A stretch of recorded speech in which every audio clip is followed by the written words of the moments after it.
Hello everyone, very very good evening to all of you. और जैसा कि हमारा कॉमर्स का एग्ज़ाम ऑलरेडी हो चुका है और अब सबसे बड़ा डाउट जो हमारे मन में चल रहा है कि कट ऑफ कितना जाएगा और एक आपको आइडिया होगा कि आपका एग्जामिनेशन जो है वो कैसा हुआ है और क्या एक्सपेक्टेड है। और उसी के बेसिस पर जो स्टूडेंट से फीडबैक मिला, जिस तरीके के क्वेश्चंस आए पेपर 1 पेपर 2 को लेकर, तो हमारे पास कट ऑफ में क्या उम्मीदें हैं उसके ऊपर हम चर्चा करेंगे। और इसको स्टार्ट करने से पहले आपको सबसे पहले मैं ये बता दूं, ये हमारे पास दिसंबर 2024 का कट ऑफ है और दिसंबर 2024 के कट ऑफ में ऑलमोस्ट सारे सब्जेक्ट में हमें एक हाई इंक्रीमेंट इंक्रीज देखने को मिला था। कट ऑफ आपका एकदम से सडन ऑफ बहुत ज्यादा हाई चला गया था। तो जहां पर 2024 में आपके पास पेपर कंपैरेटिवली इजी बताया जा रहा था और उसका इफेक्ट सीधा सीधा कट ऑफ पे देखने को मिला। और आपके पास अगर हम इस कट ऑफ की बात करें तो आप देख सकते हो जनरल कैटेगरी में आउट ऑफ 150 आपके 105 क्वेश्चन पे नेट जेआरएफ एग्जाम क्वालिफाई हो रहा था। और अगर आप जनरल कैटेगरी की बात करोगे नेट के लिए तो ये आपका 93 क्वेश्चंस था। अगर मैं दिसंबर 2024 से पहले की बात करूं थोड़ी सी, अगर मैं दिसंबर 2024 से बात करूं ऑलमोस्ट, तो ये कट ऑफ आपका यूजुअली कॉमर्स सब्जेक्ट के लिए, ये कट ऑफ आपके पास यूजुअली कॉमर्स सब्जेक्ट के लिए आपका जाता था तकरीबन अगर हम जेआरएफ की बात करें तो ये जो आपके 210 मार्क्स है आपका जेआरएफ हो जाता था 198 199 मार्क्स के ऊपर। तो ये आपके पास एक पुराना ट्रेंड था। तो आपको यहां पर 10 से 15 नंबर का उछाल देखने को मिला। यूजुअली हमारा जो जेआरएफ होता था दिसंबर 2024 से पहले, अगर आप देखेंगे तो ये आपका 105 क्वेश्चन पे है और इससे पहले आपके पास 95 96 क्वेश्चन पे जेआरएफ हो जाता था। और 95 96 क्वेश्चन पे जेआरएफ होने का मतलब है कि आपके पास इस बार जो इंक्रीज देखने को मिला वो इंक्रीज आपको देखने को मिला ऑलमोस्ट 10 क्वेश्चन का। 10 क्वेश्चन का मतलब 20 नंबर आपके यहां पर कंपैरेटिवली ज्यादा ऑब्टेन करने पड़े। मतलब ये हमारा cut off usually 190 marks 186 marks जाता था, बट ये आपका जेआरएफ का कट ऑफ कॉमर्स का दिसंबर 2024 में हाई इंक्रीज के साथ कट ऑफ आया। अब बात कर लेते हैं जो आपने अभी का पेपर दिया है। और ये आपने जो अभी का पेपर दिया है, हम बात कर रहे हैं 2025 का जून अटेम्प्ट। देखिए बच्चों से जो फीडबैक मिला वो डिफिकल्ट कंपैरेटिवली नहीं मिला। कुछ क्वेश्चंस पेपर 1 में जो कि आपके मूवीज को लेकर आए, जहां पर 3 से 4 क्वेश्चन जो है वो गलत हुए, तो वो सबके ही गलत हुए होंगे। आपका कट ऑफ किस चीज से इंपैक्ट होता है? देखिए जो चीज नहीं आ रही है वो सबके लिए नहीं है, दैट इज नॉर्मल। और अगर आपके पास कोई कॉन्सेप्ट पुराना रिपीट हो रहा है या फिर बहुत ही यूजुअली कॉन्सेप्ट आपसे पूछा जा रहा है और उसमें अगर आपकी गलती कर रहे हैं, that is the abnormal mistake, मतलब वो खाली आपकी है और किसी की नहीं है।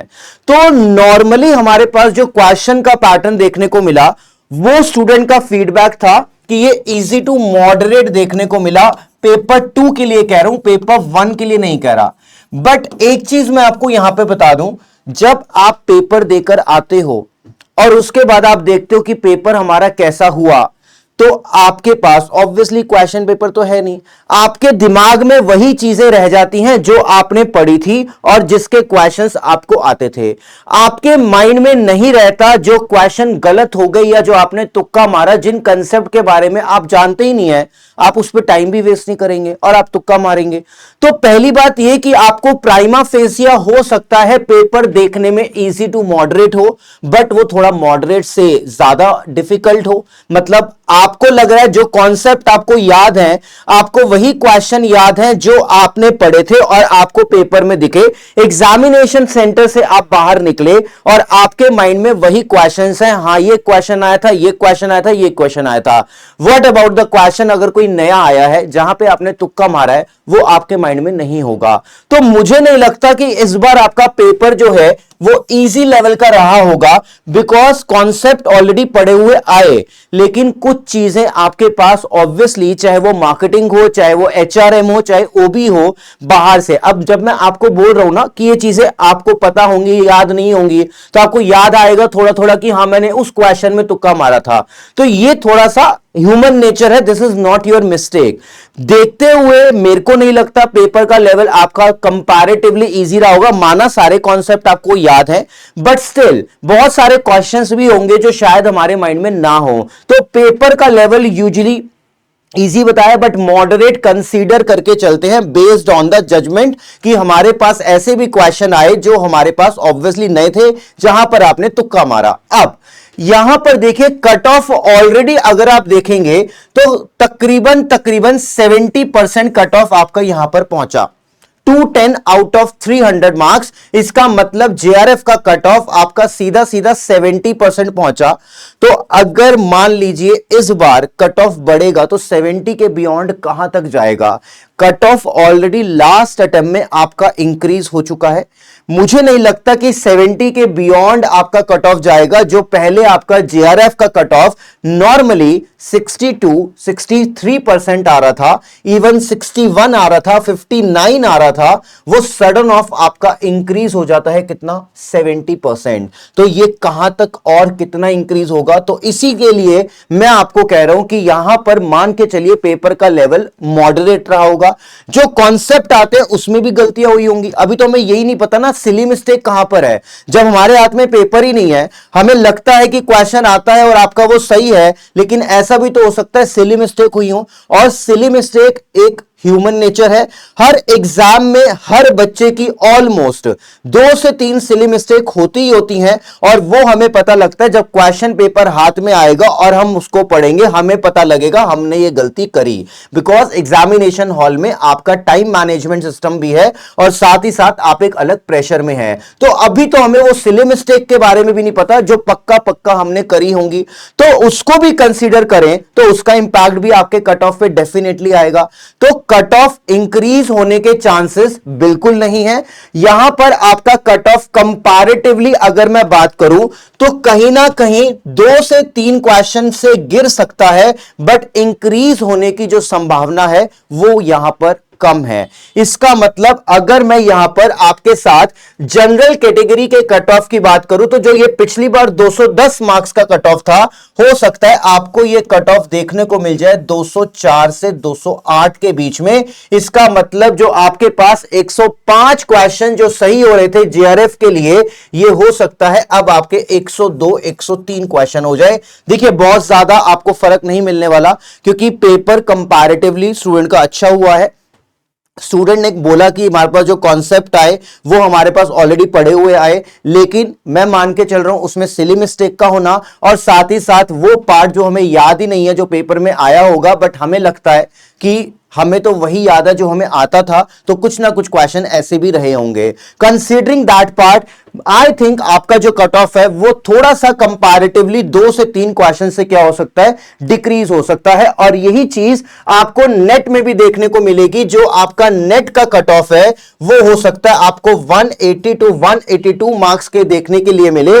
इसका मतलब 91 क्वेश्चन जो है वो आपके नेट का टारगेट है। मतलब पिछली बार से कंपैरेटिव आपका कट ऑफ 4 से 6 नंबर गिर सकता है। 2 से 3 क्वेश्चन से आपका जो कट ऑफ है कंपैरेटिवली 2 से 3 क्वेश्चन से ये आपका कम हो सकता है। एंड अकॉर्डिंगली आप अलग अलग कैटेगरी में देख लेंगे तो इसमें थोड़ा सा कट ऑफ हमें लग रहा है इंक्रीज जाएगा, बट मुझे नहीं लगता।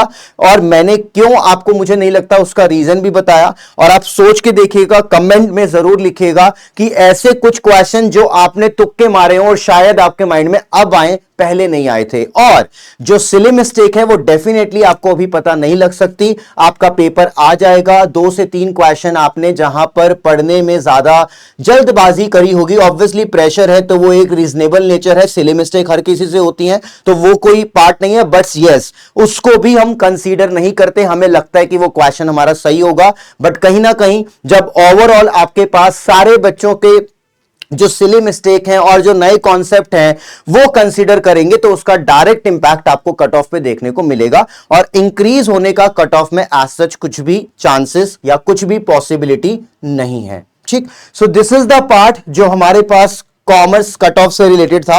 एंड आई थिंक एक बार कमेंट में जरूर बताइएगा कि पेपर आपका ओवरऑल कैसा गया और क्या आपका रिस्पांस है, तो शायद हमें कट ऑफ पे थोड़ा सा और एग्जैक्ट आइडिया मिल पाए कि क्या हमारे पास एक्सपेक्टेड है फॉर कॉमर्स। ठीक, चलिए बहुत बहुत शुक्रिया आपका, thank you so much, see you in the upcoming classes and thanks a lot, wish you all the best for your result, thank you so much.